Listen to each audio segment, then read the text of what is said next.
नमस्ते दोस्तों, वापस एक बार मैं दीप गजबी अगले लेकर आया एक बहुत ही शानदार वीडियो कि आपको एट द एज ऑफ 40 या 50s में रिटायर होना है ताकि आप दुनिया घूम सको।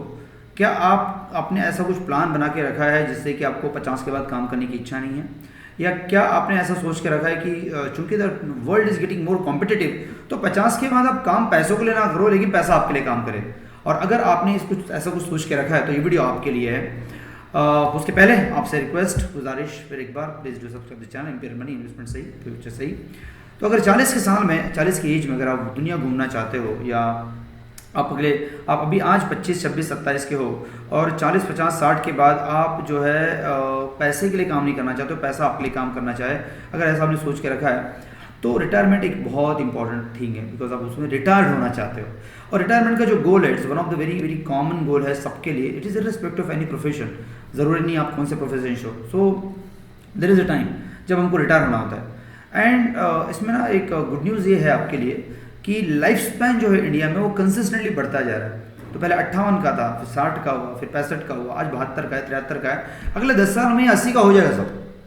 मतलब पॉइंट क्या है कि इसमें दो अच्छी न्यूज़ है। एक, आप ज़्यादा जीने वाले हो। दूसरी बात, उसके लिए आपको ज़्यादा पैसे भी खड़े करने हैं। तो जितना ज़्यादा आप जोगे उतने ज़्यादा पैसे खड़े करने हैं। और अगर इस कैलकुलेशन को आपने समझ लिया है तो आपको ये समझना पड़ेगा कि रिटायरमेंट के लिए ना कोई लोन नहीं मिलता है, और अगर रिटायरमेंट के लिए लोन नहीं मिलता तो उसकी प्लानिंग तो आपको करनी पड़ेगी। सो ये आप प्लानिंग करेंगे कैसे? फॉर एग्जाम्पल मान के चलिए कि आज आप 30 के हैं और आज आपका जो खर्चा है वो अराउंड 30,000 रुपये का है। सो आप जब 60 के हो जाएंगे और जब आप सोचेंगे कि अभी मुझे यहाँ से रिटायर होना है, तब आपके खर्चे का जो एवरेज कॉस्ट है वो हो जाएगा अराउंड 2 लाख 2.5 लाख के आसपास का ना। 2 लाख 2.5 लाख के आसपास का खर्चा, इसका मतलब होता है मोटा मोटा पकड़ के चलिए आप कि आपको 2 लाख इंटू 12 मतलब 24 लाख, और 24 लाख में आप वहाँ से आगे अगर 25 साल जीने वाले हैं तो 24 लाख तो इस साल का हो गया, 10 साल का हो गया 2 करोड़ 40 लाख, और 20 साल का हो गया 4 करोड़ 80 लाख। तो अगर आप 20 साल मतलब 80 तक अगर जीने वाले तो 4 करोड़ 80 लाख का तो अरेंजमेंट आपको आज करके रखनी है।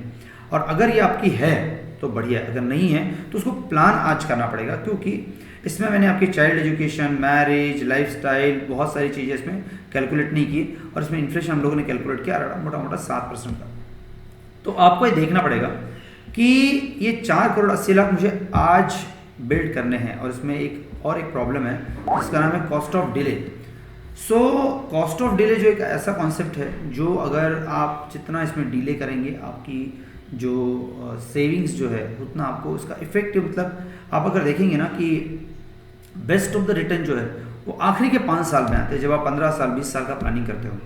बेस्ट ऑफ द रिटर्न जो उसकी एवरेजिंग की जो रूपी कॉस्ट एवरेजिंग और कंपाउंडिंग का जो इफेक्ट है आपको पहले 5 साल में नहीं मिलता है, पहले 10 साल में था, पहले 15 साल में नहीं मिलता है। रूपी कॉस्ट एवरेजिंग का जो इफेक्ट है वो आपको आखिरी के 5 साल में ज़्यादा मिलता है। So you have to see that how you can really plan your investments, your retirement in such a way जिससे कि आपके पास जितना ज़्यादा टाइम हो उतना उसकी कंपाउंडिंग की इफेक्ट आपको ज़्यादा मिलेगी। और यही आपको करना है। ये पहला मेरा मैसेज है। बहुत लोगों का ऐसा मानना है कि नहीं, it is a time to enjoy. I will save that, जब मुझे ठीक लगेगा तब मैं सेव करूँगा, लेकिन फिलहाल तो मैं आज है मेरे हाथ में, मैं आज एंजॉय करना चाहता हूँ। अब ये बात सही है, लेकिन एट द सेम टाइम आप ऐसा मान के चले कि जितना पैसा 100 रुपये अगर आपको मिलता है तो उसमें से ऐसा मान के चले कि 80 आपका है, वो 80 में आप दोनों हाथ खुल करके खर्चा कीजिए ना, सबको तकलीफ थोड़ी। लेकिन जो 20 है 20 रुपया, वो 20 रुपये को सेविंग में डालिए, ऐसा मान के कि आपका नहीं है, क्योंकि अगर आप ज़्यादा जी रहे तो क्या करेंगे फिर? पॉइंट। सो ये आपके हाथ में नहीं है। एक बहुत अच्छी स्टोरी है। एक बार एक आदमी जाता रहता है रास्ते में और उसको बहुत तूफान मतलब अभी बस हो गया, मैं से रहा नहीं जा रहा है। शॉप में जाता है, 10 रुपये की बोतल रहती है। शॉप वाला जिसको देखता है उसको देख के ताड़ जाता है कि जो बोतल है ये तो उसको कैसे भी करके लेनी पड़ेगी, और इससे रहा नहीं जाता है। मतलब it is just last point कि मुझे पानी चाहिए कैसे भी करके, राइट? बोलता है, शॉप वाला बोलता है मुझे 20 रुपये लगेंगे। ये बंदा उसको 20 रुपये देता है, पानी पीता है, now he feel comfortable, fine. अब उसने 10 रुपये की बोतल के 20 रुपये दिए। पॉइंट क्या है? पॉइंट ये है कि उसकी ज़रूरत है, चाहे कैसे कुछ भी हो जाए, बिकॉज नहीं तो वो सर्वाइव नहीं कर पाए। तो वो इवन वो 10 रुपये की बोतल उसको 100 में भी मिलती ना तब भी वो खरीदता। अब दूसरा सिनेरियो लेते हैं, आप वापस जा रहे हो उसी रास्ते से, 10 रुपये की बोतल जो थी उसमें भी सेल लगी हुई, 1 रुपये मिल रही है, लेकिन आपके हाथ में ऑलरेडी एक बोतल है, क्या उसको खरीदोगे? नहीं। पॉइंट ऑफ डिस्कशन क्या है, आपको ये समझना पड़ेगा कि मुझे आज में तो जीना है, उसका प्रॉब्लम नहीं है, बट कहाँ पे मैं पैसे बचा सकता हूँ और कहाँ उसकी ज़रूरत है। एग्जैक्टली सेम है जो वरुण बफेट साहब ने कहा था कि अगर आज आपको जो ज़रूरत है उसके लिए आप खर्चा करते हो तो ठीक है, लेकिन आप अगर चीज़ें ऐसी चीज़ों के लिए खर्चा करते हो जिनकी ज़रूरत नहीं है तो कल आपको उन चीज़ों को बेचना पड़ेगा, राइट। तो you have to see that कि आपको खर्चा कहाँ करना है, बिकॉज आप जैसे जैसे ओल्ड होते जाएंगे उस सेविंग की जो कॉन्सेप्ट है उसका कंपाउंडिंग का इफेक्ट टूटता जाएगा।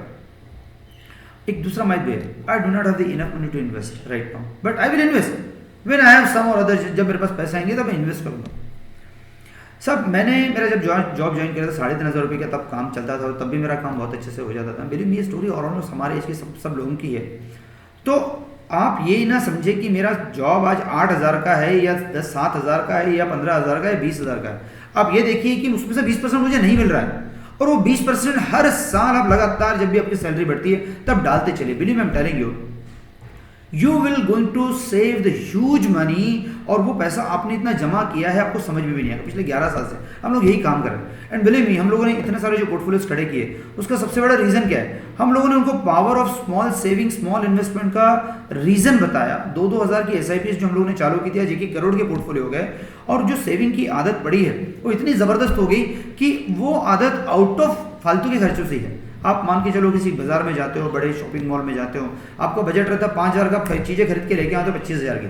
And this is a true fact, आप देख लीजिए, इसको क्रॉस वेरीफाई कर लीजिए। जब भी शॉपिंग के जाते हो आपका बजट रहता होगा 40,000 का, आप खरीद की चीज़ें लाते हो 60,000 की, और फिर क्रेडिट कार्ड तो है जिंदाबाद, अगले महीने सैलरी से आ जाएगा तो दे देंगे, बट वो पैसा तो गया, राइट। सबसे आखिरी की एक जो 2 फेज इसके है, जो काम जब करना चाहे तभी करना चाहिए। एट द एज ऑफ 27-28 से लेके तो 30 के बीच में शादी करनी चाहिए, और 30-32 के बाद से तो 50 तक 60 तक तो 60-65 तक जो है आपको अपना लाइफ एंजॉय करना है, उसके बाद का रिटायरमेंट का लाइफ एंजॉय करना है। दैट इज एक्चुअली द ये दुनिया की रीत है, जैसे ऐसी हमारी पूरी ह्यूमन बॉडी को बनाया गया, राइट। बट एग्जैक्टली सेम कि जो चीज़ जब करनी चाहिए तब करनी चाहिए। माई पॉइंट इज, जब आपको अकोमोलेशन का टाइम है 25 से लेके तो 40-45 तक का जो अकोमोलेशन का टाइम है, जैसा पहला जॉब लग जाता है, वो अकोमोलेशन के टाइम पे आप अकोमोलेशन कीजिए। आप बोलेंगे अकोमोलेशन के टाइम पे मैं खर्चा करता हूँ, नहीं चलेगा। और दूसरा जो है वो है आपका ड्रॉडाउन फेज। 2 फेजेस मैंने कहा थे, तो पहला अकोमोलेशन फेज, दूसरा ड्रॉडाउन फेज। तो अकोमोलेशन फेज अगर आपने अच्छे से करके रखा ना तो ड्रॉडाउन फेज में आपको तकलीफ नहीं जाएगी, लेकिन अगर अकोमोलेशन फेज आपने अच्छे से अकोमोलेट नहीं करके रखा है तो ड्रॉडाउन फेज में आपको ड्रॉडाउन कितना करना है, इसका सिस्टमेटिक विड्रॉल प्लान, इसका प्रॉब्लम पक्का जाएगा। My message to all of you is basically one, आज इंडिया एक बहुत ही शानदार फेज पे है, बहुत ज़ोरदार प्रगति हो रही है। मैं जब डेटा देखता हूँ, अगर आपको बहुत सारा डेटा चाहिए तो मेरे पास काफ़ी सारा डेटा है, जब डेटा देखता हूँ तो बहुत ज़ोरदार डेटा मेरे पास है। ये डेटा ये बोलता है कि भारत बहुत तेज़ी से तरक्की करने वाला है, लेकिन this is a time wherein you have to save the enough money to make sure कि जब भारत अपने चरम पे पहुंचा अगले 15 साल में, 16 साल में, और जब उस चरम पे आपका ड्रॉडाउन फेज चालू, please understand. So my advice to everyone, please plan for a retirement. That is very very important aspect for a retirement. Retirement के लिए लोन नहीं मिलता है, जहाँ से मैंने चालू किया था वहीं पे ख़त्म कर रहा हूँ। मोस्ट इंपॉर्टेंट, आपको इंश्योरेंस भी कवर जो है वो रिटायरमेंट में ऐसा कोई मिलता नहीं है, तो इंश्योरेंस भी पहले करवा ले। वंस अगेन, आपका अगर कोई क्वेश्चंस कुछ कमेंट होगा प्लीज़ डालिए, I'll be here to really respond you for that matter. Thank you very much for watching this video. Please again, once again, please do comment and please subscribe the channel Imperial Money Investment Safe Future Safe.